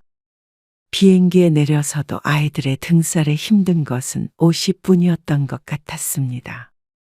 입국하기 위해 줄을 서서 기다릴 때도 힘들다며 매달리는 통에 안았다 업었다 하며 두 아이를 달랬죠. 민규야, 윤우라도 좀 안고 있어봐. 엄마, 5살짜리 애를 왜 계속 안고 있어? 내려놔. 내려놓으면 난리를 치는 바람에 안고 있는데 8-5분을 못 버텼습니다. 사람도 많아서 이리 치이고 저리 치이는데도 정작 부모는 강 건너 불구경이었습니다. 오씨는 호텔에 도착하자마자 녹초가 되었습니다. 방은 하나만 예약했는데 큰 침대 2개에 보조 침대가 하나 있었습니다. 내가 여기에서 잘게. 오씨는 자신이 보조 침대를 자처했습니다. 아이들에게 계속 시달리니 잠이라도 혼자서 편히 자고 싶었습니다. 집 놓고 마켓에 갔다 오죠. 쇼핑이요. 1시간 정도는 쉬다 가고 싶었지만 시간이 아깝다며 오씨를 재촉했습니다. 아이고, 가자. 기왕 온 거 힘들어도 이것저것 다 해보자. 나 힘들어. 또다시 칭얼대는 손자를 달래서 데리고 나가는 것은 오씨의 역할이었습니다. 호텔에서 불러주는 택시를 탔는데 마켓에 도착하자 조수석에 앉아있던 아들이 카드를 내밀었습니다. 그러자 택시기사가 손을 내저었고 무어라 말했습니다. 무슨 말을 하는지는 몰라도 카드로는 결제가 안 된다는 것 같았습니다. 너 현금 안 가져왔어? 베트남 돈. 그러자 아들이 난감한 듯 대답했습니다. 안 가져왔는데요? 카드가 있는데 현금은 필요 없을 줄 알고. 그래도 현금이 있어야지. 이걸로 내. 오씨가 가방에서 베트남 돈을 꺼내서 아들에게 주었습니다. 오씨의 돈으로 택시비를 계산하고 내리는데 며느리가 투덜댔습니다. 요즘 세상에 카드가 안 되는 데가 어딨어? 웃긴다. 우리나라 같았으면 바로 신고야. 그러게. 그런데 공교롭게도 오신의 일행이 도착한 마켓은 우리나라 백화점 같은 곳이 아닌 시장 같은 곳이었습니다. 누가 봐도 카드 결제는 안 될 것 같은 모습이었습니다. 쇼핑을 한다면서 현금을 하나도 안 들고 왔으니 난감했죠. 여기 유명한 곳인데 베트남 오면 여긴 꼭 들려야 한다고 그러더라고요. 그래서 한국인들도 이만한 봉다리에 물건들 넣어서 가져가요. 그래? 그러면 너희도 쇼핑해야지. 이걸로 해. 혹시 몰라 환전한 돈을 넉넉히 챙겨온 게 다행이었습니다. 오씨가 가방에서 베트남 돈을 한 뭉치 꺼내서 아들과 며느리에게 나눠주었습니다. 에이, 우리가 내려고 했는데 일부러 안 가져온 거 아니에요. 알죠? 한국 가면 돌려준다고 할 줄 알았더니 아들이 비실비실 웃으며 돈을 받아갔습니다. 표정을 보니 돌려받을 수 있을지 의문이었습니다. 오씨도 그렇게 유명한 곳이라기에 이리저리 둘러보는데 사람이 너무 많아 발 디딜 틈도 없어 보였습니다. 우리 저기 좀 가볼게요. 뭐 좋은 거 있으면 엄마 거도 사올 테니까 엄마도 여기서 구경해요. 그러고서는 아들과 며느리가 인파 속으로 사라졌습니다. 그러자 남아있는 아이 둘은 또다시 오씨의 몫이었습니다. 사람이 워낙 많다 보니 입구에 서 있기만 해도 이리저리 치였습니다. 정우야, 윤우야, 이쪽으로 와. 결국 오시는 사람들을 헤집고 들어가는 걸 포기했습니다. 입구 쪽에서만 구경하고 아이들 젤리도 사주고 음료수도 사주며 시간을 보냈습니다. 어디 앉을 곳도 없고 날도 너무 더워서 모두들 땀범벅이 되었습니다. 비행기에서 제대로 자지도 못했으니 지칠 법도 했죠. 할머니, 나 배고파. 그렇지? 엄마 아빠 오면 밥 먹고 들어가서 코 자자. 아이들을 어르고 달래고 있으려니 아들과 며느리가 한참 뒤에 양손 가득 봉지들을 들고 나타났습니다. 엄마, 아무것도 안 샀어요? 살 거 정말 많은데. 오시는 아들의 말에 한숨부터 나왔습니다. 정우랑 윤우 데리고 어떻게 거길 돌아다녀? 애들도 자꾸 배고프다 그래서 이 앞에서 젤리 사줬어. 그래요? 이제 밥 먹으러 갈까요? 듣던 중 반가운 소리였습니다. 베트남 음식도 맛있는 게 많다고 하니 기대가 됐습니다. 그런데 왜 여기로 왔어? 잠시 뒤 오시는 베트남 식당이 아닌 서양식을 파는 식당에 와 있었습니다. 아니, 애엄마도 못 먹는다 그러고. 정우 윤우도 피자가 좋대요. 죄송해요, 어머니. 음식 냄새가 너무 세서. 근데 어차피 쌀국수는 한국에서도 팔잖아요? 그럴 거면 뭐하러 온지 모를 노릇이었습니다. 오시라고 베트남 음식을 먹어본 것은 아니었지만 조금밖에 못 먹더라도 한 번쯤은 경험해보고 싶었습니다. 이것저것 길거리에서 파는 음식도 먹어보고 현지인들이 먹는 것들도 먹어보고 말이죠. 하지만 아직 어린 손자들은 피자를 보고 손뼉을 쳤습니다. 오시는 평소 즐겨 먹지도 않는 피자를 입에 물고 침울해 있었습니다. 나 다리 아파. 이제 호텔에서 좀 쉬어야 될 것 같아요. 그렇게 호텔로 돌아온 오씨와 아들네 가족. 오씨는 한국을 떠난 지 한참 된 것 같았는데 뭘 했는지 모를 정도로 한 것이 없는 것 같았습니다. 베트남 음식을 먹은 것도 아니고 마켓을 제대로 구경한 것도 아니고 말이죠. 호텔에서 한참 쉬니 어느새 날이 저물었습니다. 오씨도 힘들긴 했지만 그래도 바깥을 좀 더 구경하고 싶었습니다. 베트남이 어떤 곳인지 구석구석 돌아보고 싶었죠. 손자들은 침대에 누워서 휴대폰을 보느라 정신이 없어 보였고 아들과 며느리도 누워서 쉬다가 몸을 일으켰습니다. 그런데 야시장은 한번 가봐야 할 것 같은데. 가까운 곳에 유명한 야시장이 있다는데. 그 말에 오씨도 눈이 번쩍 트였습니다. 여행 책자에서 보았는데 가장 인상 깊었던 것이 바로 야시장이었습니다. 꼭 가보고 싶었습니다. 아, 맞아. 나도 가보고 싶었는데. 너무 재밌을 것 같아. 근데 밤인데 애들 데리고 나가기 좀 위험하지 않을까? 그래도 사람이 많을 텐데 괜찮지 않을까? 엄마도 좀 찾아봤는데 애고 어른이고 사람들이 하도 많아서 위험하지는 않을 것 같던데. 근데 사람이 많으니까 오히려 위험한 거 아니에요? 아들은 근심 걱정이 많아 보였습니다. 아무래도 우리나라가 아니기 때문에 조심스러워 보였습니다. 정신없을 때 애들 없어지기라도 해봐. 아니면 누가 돈 달라고 그러거나 총 같은 것도 있지 않나? 그건 필리핀 아니야? 어쨌든 그러더니 아들이 머뭇거리며 말했습니다. 그럼 당신이 어머니 모시고 다녀와. 내가 애들 보고 있을 테니까. 아니, 당신 없이 어떻게 가? 여자 둘도 위험하지. 에휴 그럼 그냥 다 같이 호텔에 있자. 야시장 진짜 가고 싶었는데. 대화를 듣고 있던 오씨는 또다시 기분이 가라앉았습니다. 아들 며느리가 의도한지는 모르겠지만 꼭 분위기가 오씨 보고 호텔에 남으라고 눈치를 주는 듯 했습니다. 아이고. 그럼 너희 다녀와라. 애들은 내가 보고 있을 테니까.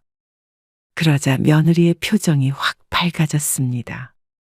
정말요? 괜찮으시겠어요? 그러실래요? 한 번 사양도 없이 아들과 며느리가 냉큼 가방을 들고 일어났습니다. 아, 그런데 현금 좀 주세요.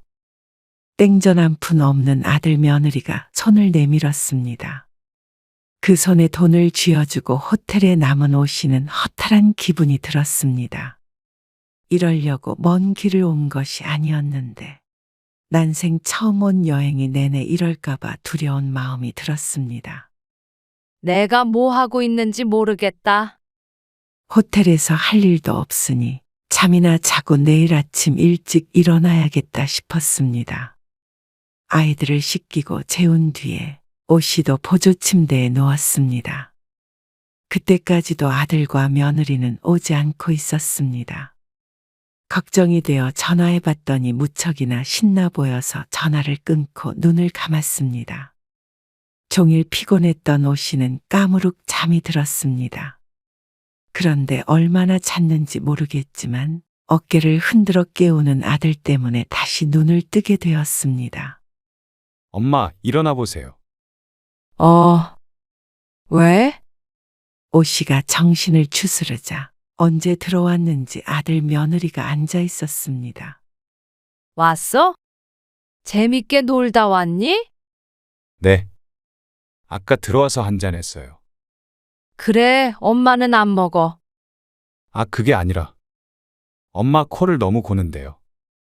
이제 자려고 했는데 도저히 못 잘 것 같아서요. 그래?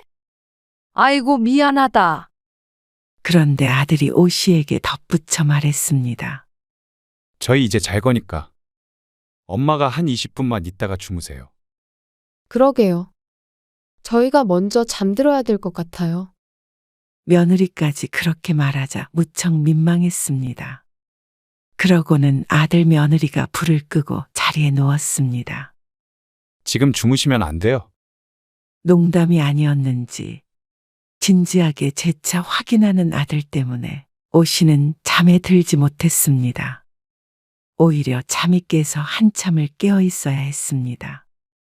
그리고 다음 날이 되었을 때도 전날과 같은 여행이 반복이 되었습니다. 아침밥은 늦게 일어나는 바람에 건너뛰게 되었고 나가서 이른 점심을 먹었습니다. 이번에는 한식당이었습니다.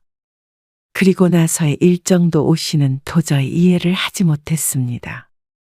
또 쇼핑을 하러 가? 이번에는 다른 곳이에요. 명품 짝퉁 파는 곳인데 아주 감쪽 같대요. 가까이에 바다도 있다는데 그런 데는 안 갈 거니? 아이, 바다를 뭐하러 가요? 바다는 우리나라 바다가 더 예쁘죠. 온 김에 여기에서밖에 못 사는 거 사는 게 좋잖아요. 장모님이랑 장인어른 선물도 사야 되고. 그럴 거면 뭐하러 베트남까지 와?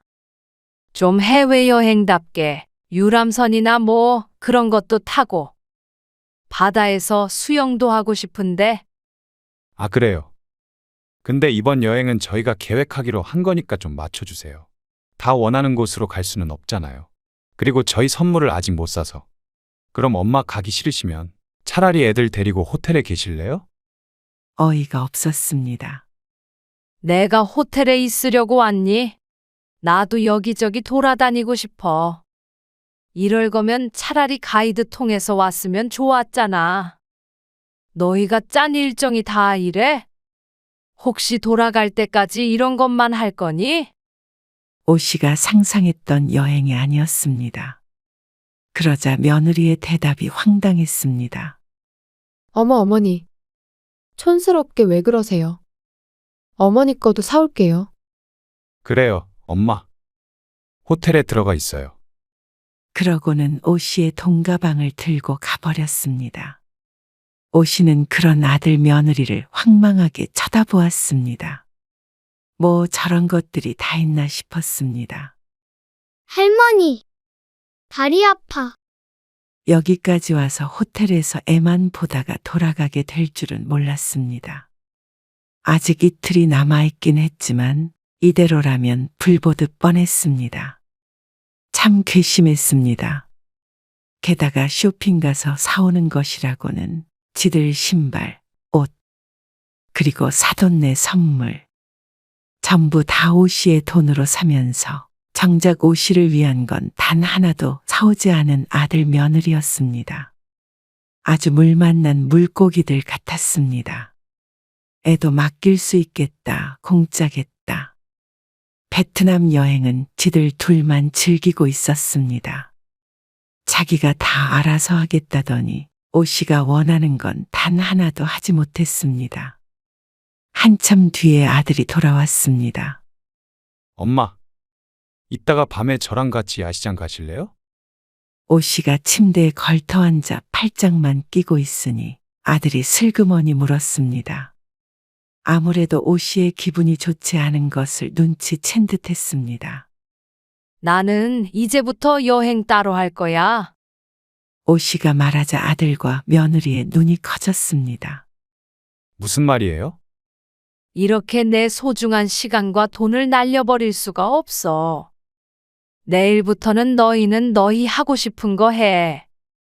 나는 따로 다닐게. 말이 돼요? 오 씨는 마음을 먹었습니다. 그래도 하루 있었다고 무서움은 거의 없었습니다. 주변에 한국 사람들도 정말 많아서 충분히 도움을 받을 수 있을 것 같았습니다. 아니, 엄마 혼자 어떻게 다니신다고요? 아들은 황당해했습니다.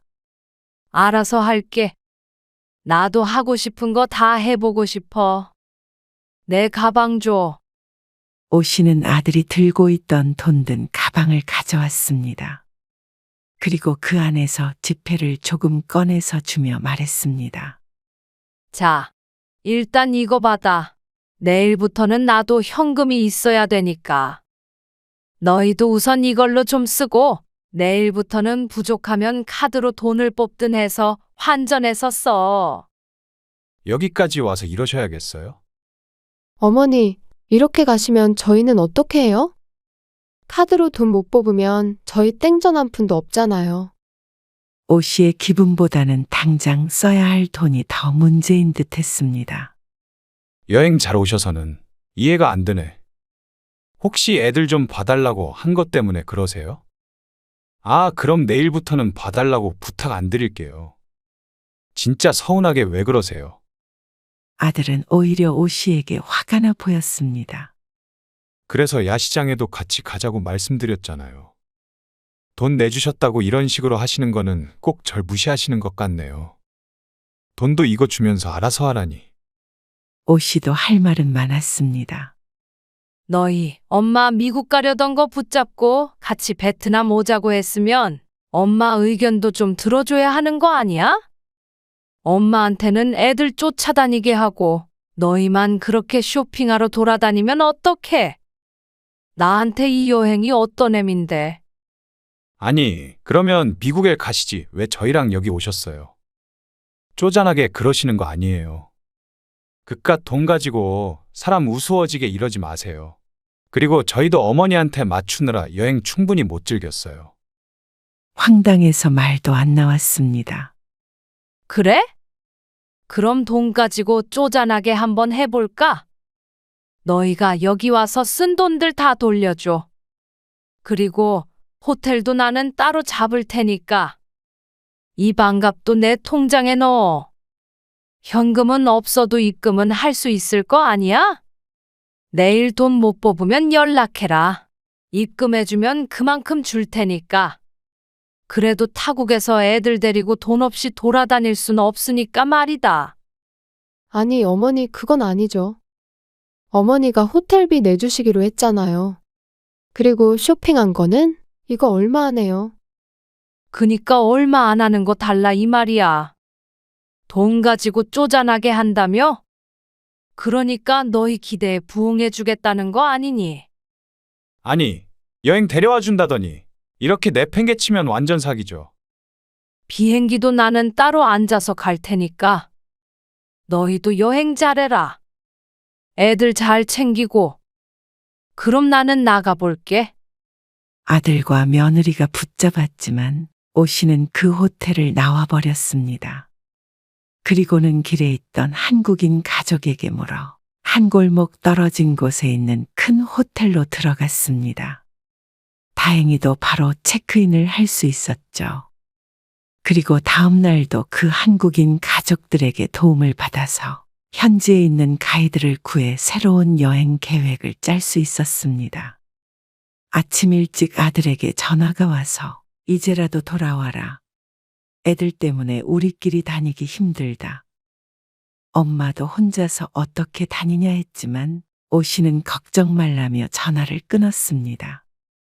그리고 결과적으로는 반쪽이었지만 나머지는 오씨가 원하는 대로 가이드와 함께 다양한 관광도 할 수 있었고 여러 베트남 음식도 먹을 수 있었죠. 남은 일정이 길지 않아서 아쉬울 따름이었습니다. 그래도 더 늦기 전에 결단을 해서 그나마 만족스러운 여행을 했죠. 그리고 한국으로 돌아올 때는 공항에서 만난 아들과 며느리가 오씨에게 하소연을 했습니다. 엄마 때문에 여행 다 망쳤어요. 애들도 힘들게 하고. 왜 돈 못 뽑았니? 아니요, 뽑긴 했는데. 그러면 결국 애를 봐줄 사람이 없었고 돈도 아까워서 혼났다는 말이었겠죠. 오씨는 있던 정도 다 떨어지는 것 같았습니다. 내 계좌번호 알지? 와서 쓴 비용이랑 호텔비는 꼭 입금해줘라. 비행기 값은 안 받을 테니까. 그러자 아들도 며느리도 난리를 쳐서 주변 사람들이 쳐다볼 정도였습니다. 오씨는 그런 아들 며느리를 모르는 척하고 따로 수속을 했습니다. 그리고는 가보지 못한 미국을 떠올렸습니다. 처음에 조금 서운하더라도 오씨의 계획대로 했으면 사이가 틀어질 일도 없었고 여행의 후회가 남을 일도 없었습니다. 이내 오씨는 고개를 내저었습니다. 그래도 나중에는 충분히 재미있었고 이번 여행이 끝이 아님을 알았습니다. 이제는 아들 물려줄 생각 말고 오씨의 인생도 충분히 즐기면서 살기로 마음먹었습니다. 오씨도 저밖에 모르는 아들 때문에 자신을 희생하며 살고 싶지 않았습니다.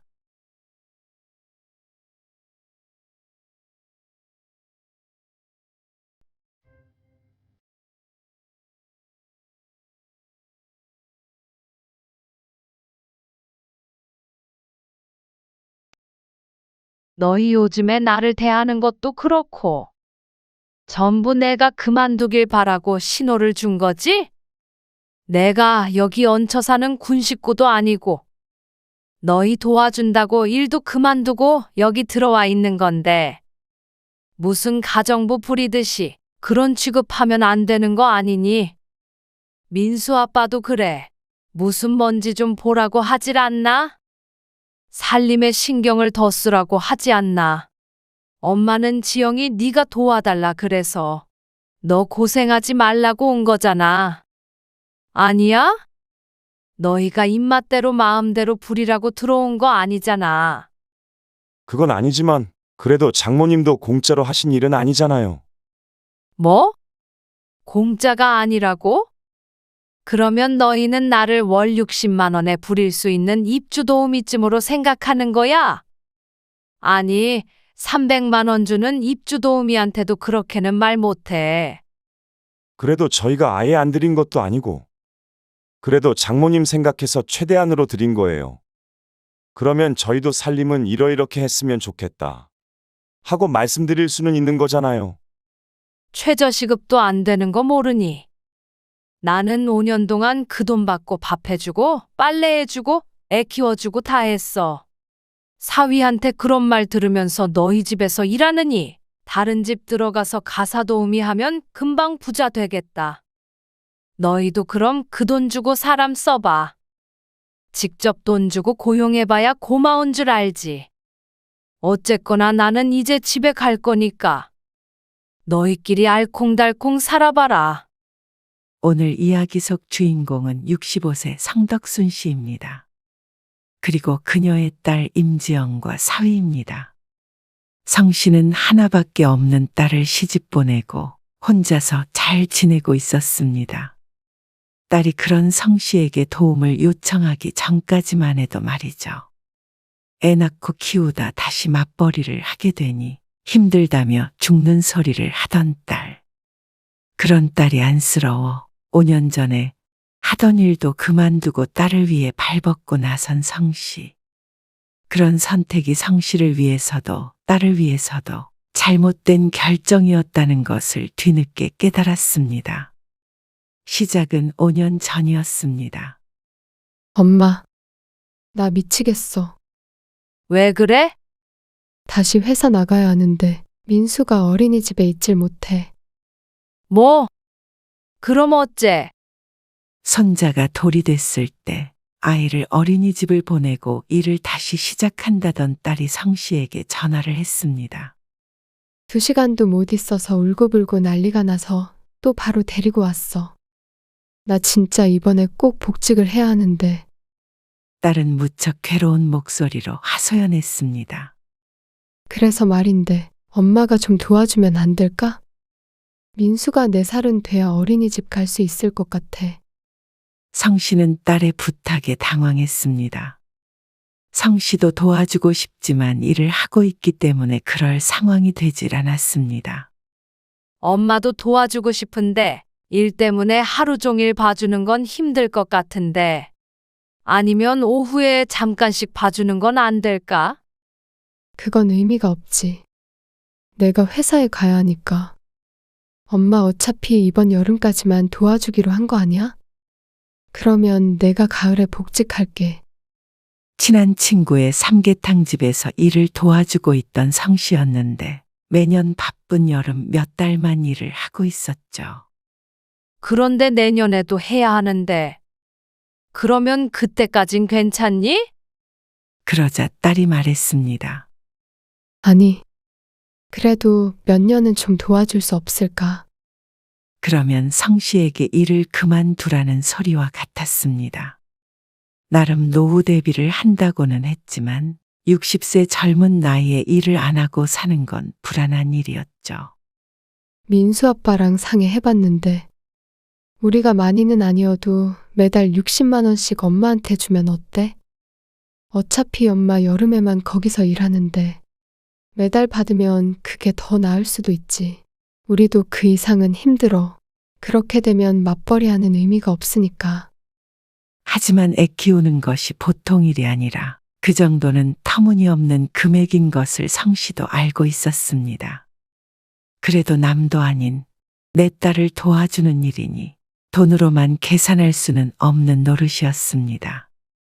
그래, 알았어. 언제부터 가면 되겠어? 딸은 펄쩍 뛸 정도로 좋아했습니다. 고마워, 엄마. 형편 좀 풀리면 더 많이 드릴게요. 그렇게 성씨는 하던 일을 그만두고 어린 손자를 돌봐주게 되었습니다. 그런데 처음에는 하루 종일 손자 민수만 돌보다가 딸이 퇴근하면 집으로 돌아가곤 했는데 나중엔 일이 커졌습니다. 엄마, 그냥 평일에는 우리 집에서 지내면 안 돼. 성씨가 딸의 집으로 출퇴근한 지 한 달 만이었습니다.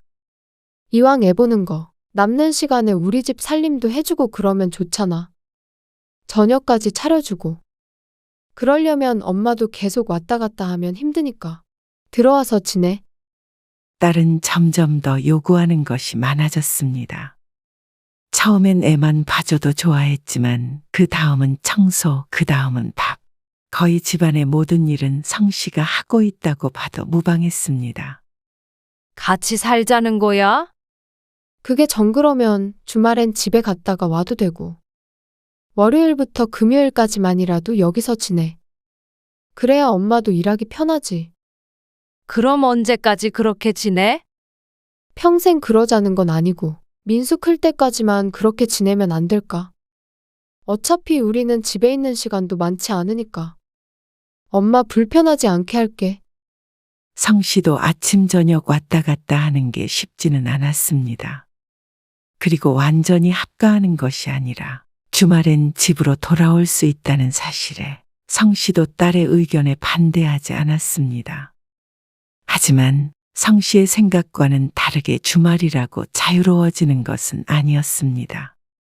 엄마, 오늘 애 좀 봐줘. 너 어디 가게? 응, 애아빠랑 모임. 아니, 이렇게 갑자기.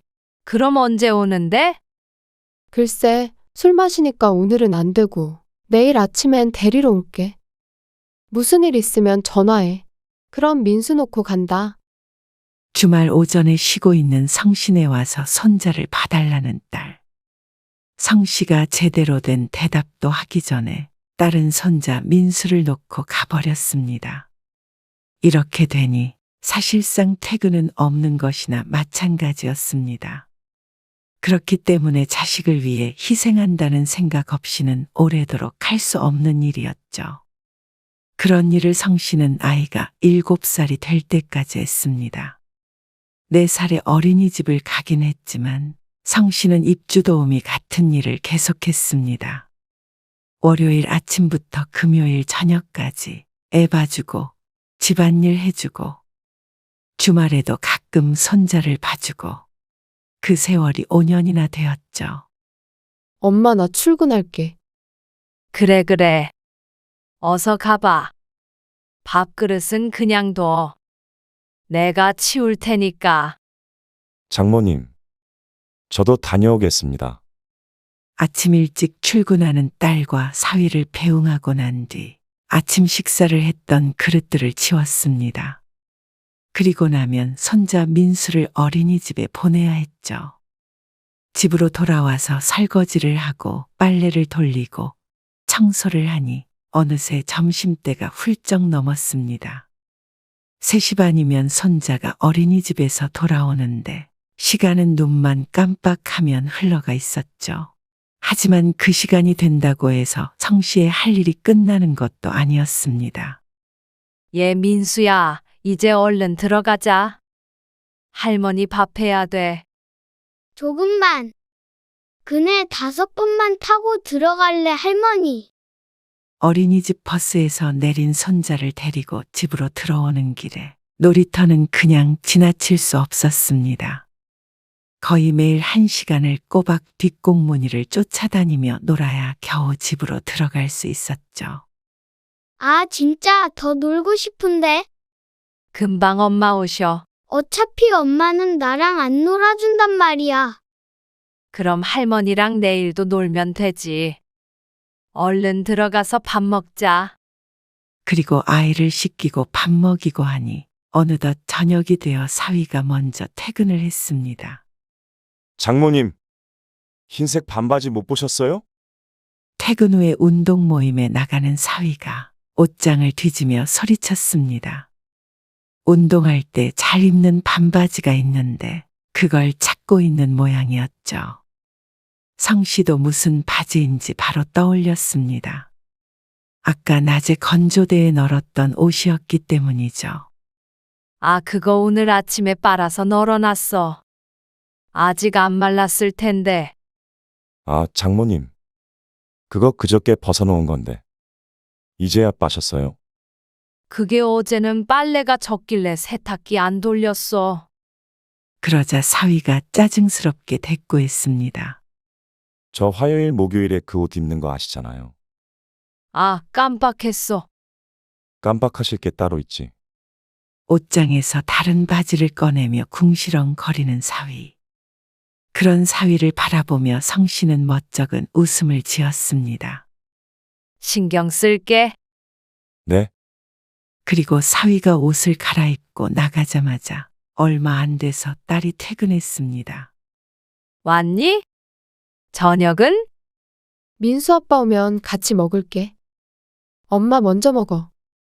그런데 신발을 벗고 들어와서 그대로 소파에 드러눕던 딸이 민수를 보며 말했습니다. 엄마! 민수 무릎 왜 저래? 빨갛게 까져서 약이 발린 무릎. 성씨가 뭐라고 대답하기도 전에 딸이 화를 내며 말했습니다. 아, 엄마 또 놀이터에서 놀다 들어왔어? 민수 놀이터에서 넘어졌구나. 그러게 엄마가 좀 잘 봐야지. 호들갑을 떨며 민수의 무릎을 살피는 딸에게 성씨가 어이없는 말투로 대답했습니다. 아니, 낮에 어린이집에서 넘어져서 쓸렸대. 선생님이 너한테 연락한다고 했는데 전화 못 받았니? 그러자 딸이 민망한 듯 말했습니다. 아, 오늘 바빠서 전화 못 받았어. 친구들이랑 놀다가 다쳤다고 그래서 아까 내가 약 발라준 거야. 놀이터에서 놀다가 그런 게 아니고.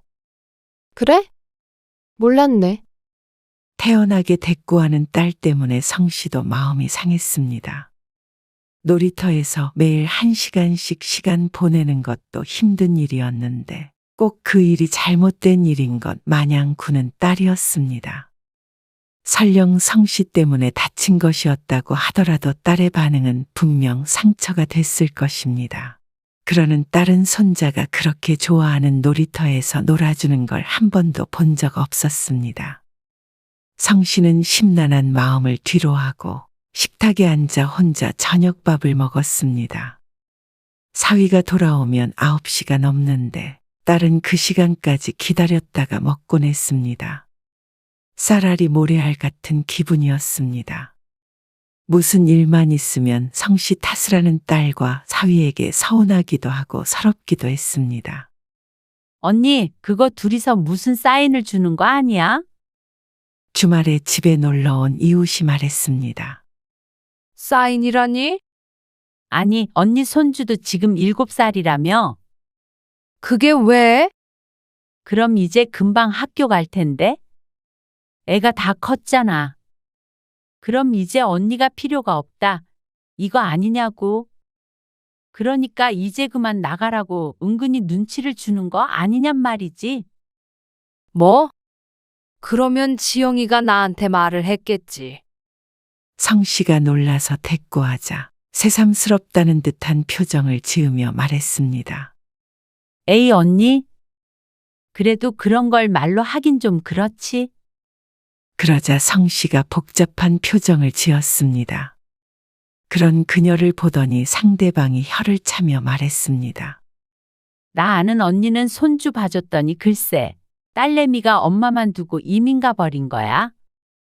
애가 중학생 될 때까지 뒷바라지 다 했는데 이제 더 이상 필요 없다고 말이야. 정말 너무한 거 아니니? 그렇다니까? 언니도 그러기 전에 알아서 나와. 그래도 언닌 그나마 다행이다. 언니는 집이 있으니까 몸만 나오면 되잖아. 그 언니는 어디 쪽방 같은 데 들어가야 한다고 막 울고 그러더라니까. 요즘 사위나 딸의 태도 때문에 섭섭했던 적이 한두 번이 아니었지만 그런 식으로 생각해 본 적은 없었고 그저 자신이 너무 편해져서 그런가 싶었습니다. 그런데 자신이 너무 눈치가 없었나 하는 생각이 들었습니다. 그러면 이제 그만하겠다고 하고 나와? 그렇다고 갑자기 막 이제 그만둘란다. 그러진 말고 그냥 아프다고 하고 좋게 좋게 말하고 나와야지 뭐. 이렇게 들으니 딸이나 사위의 모든 행동이 그런 신호였던 것 같았습니다. 정말 그런 걸까? 어쨌든 언니 말 들어보니까 사위나 딸도 뭐가 다 못마땅한 것 같은데 사이 틀어지기 전에 그만두는 게 맞지? 그런데 성씨가 생각하기엔 손주가 많이 컸어도 살림하는데 시간과 노력이 많이 들기 때문에 맞벌이를 하면서는 딸이 고생을 할 것 같았습니다.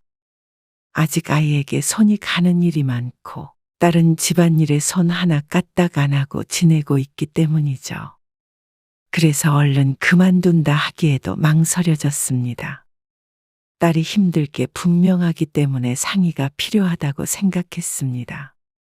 그런데 성씨가 고민을 끝내기도 전에 그 한계가 온 듯 했습니다. 지영아, 엄마 이따가 병원 좀 다녀오려고. 성씨는 아침 밥상을 치우다 말고 출근 준비 중인 딸에게 말했습니다. 손목을 주무르며 말하는 성씨에게 딸이 물었습니다. 병원? 갑자기 왜? 손목이 엄청 아프네. 칼질할 때마다 찌릿찌릿해. 왜? 글쎄, 한참 전부터 그러더니 요즘에는 칼질을 못하겠어. 이따가 민수 데려다주고 병원 다녀올게. 알았어. 딸과 사위가 출근을 하고 난 뒤에 성 씨는 세탁기를 돌렸습니다.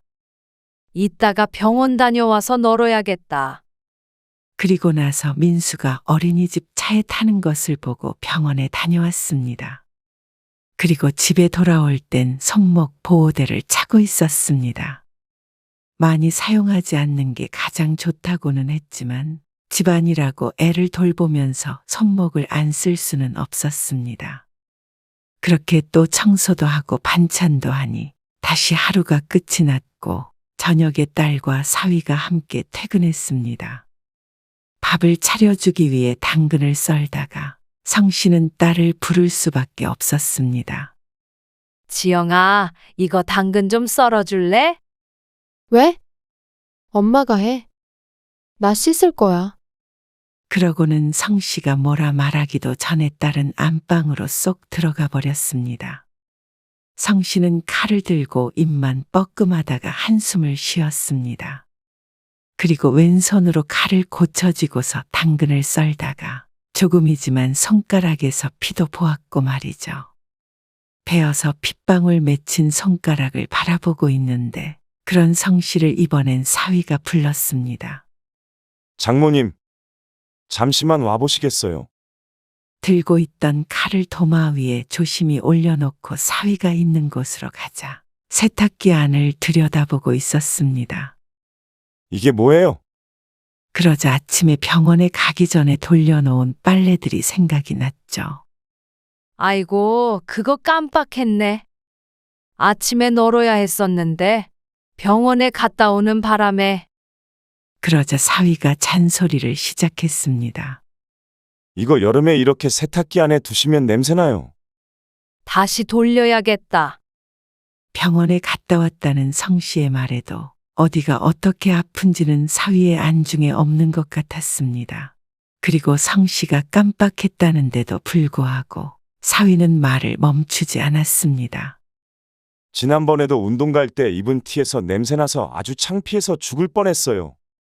뛰다 보면 다른 사람들이랑도 부대끼고 그러는데 그랬어? 내가 정신이 없네. 그러니까 빨래를 제때제때. 아, 알겠어. 지금 다시 빨아서 널면 되지. 사위의 잔소리 2절이 시작되려고 하자 성 씨가 황급히 말을 막았습니다.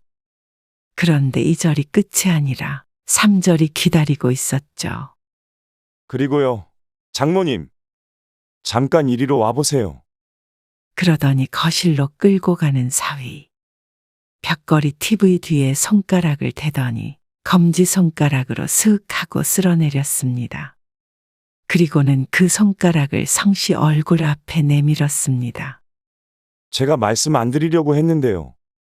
기왕 하시는 거 이런 데까지 좀 신경 써서 해주셨으면 좋겠어요. 이것 보세요. 제가 며칠 전부터 봤는데 이거 다 애가 만지고 그 손이 또 입에 들어가고 하면 다 같이 먼지 먹고 사는 거예요. 청소하실 때 한 번씩 닦아주시면 좋잖아요. 성 씨는 황당함에 입만 벌리고 있었습니다. 이런 소리는 누구에게도 들어본 적이 없었는데 다른 사람도 아닌 사위에게 들을 것이라곤 상상도 못했습니다. 성 씨가 대답도 못하고 어버버 하고 있는데 사위가 부엌을 힐끔거리면서 한마디 더 보탰습니다. 그리고요, 저기 식칼도 저렇게 두면 민수가 만져요. 갑자기 부르길래 칼질을 하다 말고 내려놓고 온 것인데 그걸로 트집을 잡으니 기가 막혔습니다. 이웃의 말처럼 이제 그만하고 나가라는 사인인가 싶었습니다. 그게 아니라면 말이 되지 않았습니다. 딸이 곧 씻고 나와 사위도 잔소리를 멈췄지만 성 씨의 마음은 요동쳤습니다. 정말 너무했습니다. 사위도 그렇지만 딸이라고 크게 다르지도 않았습니다. 기분이 너무 좋지 않고 속이 울렁거리기까지 해서 성 씨는 저녁밥을 먹지 않고 일찍 방에 들어와 누웠습니다. 하지만 아까 사위에게 한마디 하지 못했던 게 후회가 됐습니다. 그런 말을 듣고도 당황해서 반박 한번 제대로 못한 자신이 바보 같았습니다. 마음이 미어지는 것 같았고 딸도 사위도 보고 싶지가 않아졌죠. 정말로 나갈 때가 됐나 보다 생각하고 있었는데 그날 밤 늦게 딸과 사위의 대화를 우연히 듣게 되었습니다. 정말 듣고 싶지 않았던 뒷이야기였습니다. 우리 내일 여행 갈 때 말이야. 장모님한테도 물어봐야 하나? 엄마 내일 아침에 가는데 뭐하러? 엄마도 집에서 쉬겠지. 그래도 말도 없이 우리끼리만 가기는 좀 찜찜한데. 그러면 어디 갈 때마다 엄마한테 물어보게. 그냥 우리끼리 가. 아, 같이 지내면 이런 게 너무 애매하다니까. 그건 그래. 당신도 많이 불편하지? 그래도 어쩌겠어. 당신이 힘들다며. 다음 날이 주말이라고 늦은 밤까지 안 자고 있었는지 두런두런 들려오는 대화에 거실에 나가려던 성씨가 다시 방문을 닫았습니다. 성씨는 눈시울을 붉혔습니다. 딸 키워봤자 소용없었습니다. 그런 딸을 위해서 지난 5년간 60만 원 받아서 장봐가며 밥 먹이고 손주도 대신 키워주며 정성껏 도와줬던 자신의 세월이 너무나도 아까웠습니다. 뜬 눈으로 밤을 지샌 성씨는 새벽 일찍 짐을 쌌습니다. 주말에 집에 다녀올 땐 별다른 짐 없이 가곤 했는데 큰 가방을 들고 방에서 나오니 딸이 의아해했습니다. 엄마, 그건 뭐야? 어디 멀리 놀러라도 갔다 오시게요. 사위도 마찬가지였습니다. 성씨는 가방을 그대로 든 채로 대답했습니다. 나 집에 가. 알어. 원래 가는 날이잖아. 아니, 다시 안 올 거야. 뭐, 왜? 딸이 당황해서 물었습니다. 그리고 성씨는 딸에게 묻고 싶었습니다. 니들은 이제 내가 여기서 지내는 게 싫으니? 갑자기 그게 무슨 말이야? 나도 할 만큼 했고, 민수도 다 컸으니까. 이제 그만하려고. 딸도 사위도 당황했습니다. 사실 성씨도 밤새 고민했습니다. 이웃 친구가 말했던 것처럼 몸이 안 좋다는 핑계로 그만둔다고 할까 하고 말이죠. 그런데 결론은 딸에게 자신이 그만두는 이유를 말해줘야겠다 싶었습니다. 왜 그만두는지, 뭐가 잘못된 건지 딸이 알아야 한다는 생각이 들었죠. 너희 요즘에 나를 대하는 것도 그렇고, 전부 내가 그만두길 바라고 신호를 준 거지? 내가 여기 얹혀 사는 군 식구도 아니고, 엄마는 너희 도와준다고 일도 그만두고 여기 들어와 있는 건데, 무슨 가정부 부리듯이 그런 취급하면 안 되는 거 아니니? 민수 아빠도 그래. 무슨 뭔지 좀 보라고 하질 않나? 살림에 신경을 더 쓰라고 하질 않나? 딸과 사위가 성씨를 쳐다보고만 있었습니다. 나는 지영이 네가 도와달라 그래서 우리 딸 고생하지 말라고 온 거잖아. 아니야? 너희가 마음대로 부리라고 들어온 거 아니잖아. 그런 식으로 말해서도 안 되고 그렇게 대해도 안 된다고 생각해. 고맙다고는 안 해도 사사건건 트집은 잡지 말아야지. 그러자 사위가 발끈했습니다. 그건 아니지만 그래도 장모님도 공짜로 하신 일은 아니잖아요. 기가 막히고 코가 막혔습니다. 뭐? 공짜가 아니라고? 그러면 너는 나를 월 60만 원에 쓰는 입주도우미쯤으로 생각하는 거야? 그래도 다달이 돈을 준다기에 형편이 넉넉하지도 않은데 기특하다 생각했지만 애초에 그 돈을 받는 게 아니었습니다. 돈을 주니 그 돈으로 성씨를 마음대로 부려먹을 수 있는 권리가 생겼다고 생각하는 듯 했습니다. 하지만 한 달에 60만 원 받아서 이것저것 쓰다 보면 용돈도 못 되는 수준이었습니다. 그래도 저희가 아예 안 드린 것도 아니고. 그래도 장모님 생각해서 최대한으로 드린 거예요. 그러면 저희도 살림은 이러이렇게 했으면 좋겠다 하고 말씀드릴 수는 있는 거잖아요. 그게 최저시급도 안 되는 거 모르니? 너희 집에서 일하느니 다른 집 들어가서 입주도우미 하면 금방 부자 되겠다. 너희도 그럼 그 돈 주고 사람 써. 직접 돈 주고 고용해봐야 고마운 줄 알지. 어쨌거나 나는 집에 갈 거니까 너희끼리 알콩달콩 살아봐라. 그러자 사위가 한마디 더 하려고 입을 뗐습니다. 딸이 그런 사위를 말리며 말했습니다. 그래, 알았어, 엄마. 어차피 민수도 금방 학교 가니까 내가 이제 어떻게든 해볼게. 엄마 그동안 수고했어. 딸은 기다렸다는 듯이 말했습니다. 그동안 정말로 성씨가 그만두길 바랬는지 어쨌는지는 모르겠지만 이걸로 끝이라는 건 알았습니다. 지영이 너 아무리 엄마가 여태 도와줬다지만 네가 이 집 주인이면 직접 다 들여다보기도 하고 신경 쓰면서 살아야 돼. 민수도 말이야, 네 아들이잖아. 일만 한다고 가정일이 끝나는 게 아니잖아. 딸이 얼마나 알아들었는지는 모르겠지만 성씨는 뒤돌아서서 나왔습니다. 그런 성씨를 아무도 붙잡지 않았습니다. 성씨는 그렇게 집에 온 뒤로도 괴로웠습니다. 여름이지만 마음은 추운 겨울 같았습니다. 찬바람 쌩쌩 부는 가슴을 끌어안고 딸에 대한 걱정을 지원했습니다. 애 봐준 공 없고 자식은 키워봐야 소용없다지만 막상 자신에게 이런 일이 있으니 그 쓰라림을 어쩌질 못했습니다. 성씨는 한동안 딸네 가족에게서 힘들게 정을 때려 노력했습니다.